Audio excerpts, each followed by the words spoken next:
ជំរាបសួរពុកម៉ែបងប្អូនទាំងអស់គ្នាថ្ងៃនេះខ្ញុំមកធ្វើវីដេអូចែករំលែកការជ្រើសរើសបារហើយវីដេអូនេះគឺខ្ញុំដាក់ចូល YouTube ទេចង់បញ្ជាក់បងប្អូនបន្តិចថាបារនៅក្នុងដៃខ្ញុំគឺខ្សែពូជអម្បូរបស់អ្នកធំមួយដែលគាត់ឥឡូវគាត់ស្លាប់បាត់ហើយនៅសល់ពូជអម្បូវាបាន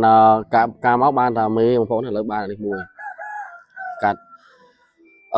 សម្រាប់បងប្អូនមួយចំនួនយល់ឃើញថាការជ្រើសរើសមេបារពូជនេះ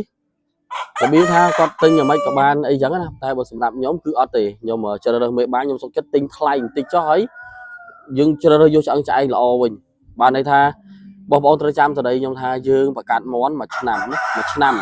បើសិនជាយើងជ្រើសរើសមេបាដែលអត់មានគុណភាពទី1កូនមកពិបាកលក់អត់ផែនអត់រូបគីឡូតូចទី2ធ្វើឲ្យឈ្មោះត្រង់យើងអត់ល្បីទេអញ្ចឹងបើសម្រាប់បងប្អូនដែលចង់ឲ្យខ្លួនឯងបង្កាត់មន់ជោគជ័យបងប្អូនជ្រើសរើសទុកចិត្តត្រង់ណាក៏ដោយមិនថាស្ដេចបាសីដីផ្សារនិយាយចឹងដើម្បីឲ្យបងប្អូនទិញនេះមិនមែនទេណាបងប្អូនមើលត្រង់ណាក៏ដោយបងប្អូនទុកចិត្តថាពូជអម្បូគេស៊ីគ្រាន់បើរបស់គេដែរមកគ្រាប់1លានឬក៏200 150អីបាគេអាចម្រួសអាខូចភ្នែកខូចអីបងប្អូនទិញមកដូចខ្ញុំដើមកណ្ដាលរបស់ខ្ញុំគឺខ្ញុំជោគជ័យនឹងមន់យួនទេបងប្អូនខ្ញុំបង្កាត់មន់យួនមកបានស្អាតហើយមន់យួនគឺអានកំបាំងដែលខ្ញុំបង្កាត់នោះគឺទី1ខ្ញុំមានឈាមដែលខ្ញុំក្រោះបានន័យថាដំបូងខ្ញុំទិញមេយកមកក្រោះជាមួយអេស៊ីលហើយបើខ្ញុំទិញបាយូរយកមកដាក់ជាមួយអា50នោះវិញអញ្ចឹងបានមន់របស់ខ្ញុំត្រង់របស់ខ្ញុំផែនហាប់ហើយបាភាគច្រើនគឺខ្ញុំអត់ទិញក្នុងកូនប្រកាសក្នុងស្រុកទេខ្ញុំអត់ទិញកូនប្រកាសក្នុងស្រុកយើងព្រោះយើងអត់មានអ្នកណាដែលយើងគិតថាយើងនឹងទៅចែកគេបានតែបើមានក្នុងស្រុកណាដែលគេមានមន់យូរណាស្អាតបាផែនស្អាតបងប្អូនទិញយកមកប្រកាសមកប្រកាសហើយបងប្អូនចាំមើលលទ្ធផលវិញព្រោះសម្រាប់បងប្អូនយើងខ្លះគាត់គិតថាទិញ30ម៉ឺន20ម៉ឺនមិនមែនមន់អត់ល្អវាល្អប៉ុន្តែអត្រាបើសិនគេចែកយើងមន់ល្អមន់ត្រឹមត្រូវបងប្អូនអត់ខាតពេលតែបើគេចែកមន់កុហកយើងវិញចប់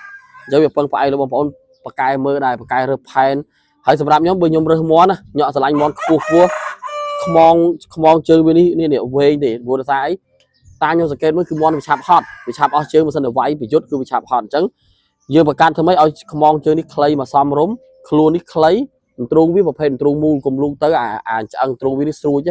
អានោះពិបាកថែឡើងសាច់ណាបងប្អូនហើយមើលសាច់តាគៀកសាច់ទ្រូងវាបើកក្រាស់អានោះយកទៅបង្កើតចេះខុសមួយនេះគឺគុំកតុយនេះគុំកតុយនេះកັບហ្មងហើយហាប់ក្រាស់ហ្មងបងប្អូនយកបង្កើតខុសហើយយើងចំណាំមើលថាមន់ដែលសុខភាពល្អយើងយកទៅបង្កើតកូនមកក៏ល្អដែរហើយមុខវាក្រហមរហូតមុខក្រហមមិនមែនមុខស្លេកបងប្អូនហើយរៀបដុំនេះដូចបានេះក្នុងចំណោមបាខ្ញុំហើយឥឡូវបានេះគឺរោមម្ចាស់ឃើញអត់បានលក់ទេបានេះគឺខ្ញុំយកបានេះទៅដាក់នៅកំពង់ធំ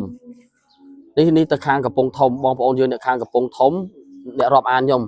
គាត់ទុកចិត្តគាត់ឲ្យយើងរើសបាហើយឲ្យយើងដឹកយកទៅឲ្យដល់ផ្ទះគាត់ទៀតហើយបានេះគឺខ្ញុំចែកគាត់តម្លៃត្រឹមតែ$250ទេហើយគាត់ទិញមេខ្ញុំ100នោះ2ទៀតយកទៅបង្កាត់បានកូនទុកលេងឆ្នាំក្រោយទាំងអស់គ្នានេះហើយមន់ដែលចេញពីដៃខ្ញុំអ្នករើសឲ្យគឺខ្ញុំធានាជូនបងប្អូនថាអត់ខាតពេលទេដល់កូនមកផែនស្អាតហើយតែបើចាញ់ឈ្នះអត់ដឹងទេតែបើនិយាយពីរូបផែនអត់ឲ្យចាញ់គេបងប្អូនណានេះបាខ្ញុំមួយដែរអានេះកាប់មុនណាលក់ឲ្យគេតែ25ម៉ឺនគេអត់ទិញផងនេះការគីឡូ28ការវាអត់ទាន់ជុលកាលហ្នឹងរោមកកនេះអត់ទាន់ចិត្តទេអត់ស្អាតចឹងទេដល់តែពេលជុលឈ្នះម្ដងខ្ញុំឃើញវាឈ្នះល្អខ្ញុំក៏យកវាទៅទុកនៅឲ្យបងប្រុសនៅខាងជើងប៉ះកង់នៅខាងខ្នោកែងគាត់បង្កាត់បានចិត្ត1ឆ្នាំបានរូបវាប៉ុណ្ណឹងឥឡូវបងប្អូនដឹងគីឡូវា36 37នេះតែយើងយកទៅផ្ញើគាត់កាលហ្នឹងគីឡូតែ28ទេបាទ28ឥឡូវនេះបាន36ហើយស្អាតណាស់ហើយមកដុំបងស្អាតបងប្អូនអញ្ចឹងសម្រាប់វីដេអូនេះអញ្ចឹងដែរនៅក្នុង YouTube ហើយអរគុណច្រើនបងប្អូនណានេះជួយ Subscribe Channel ថ្មីខ្ញុំផងអរគុណជម្រាបលា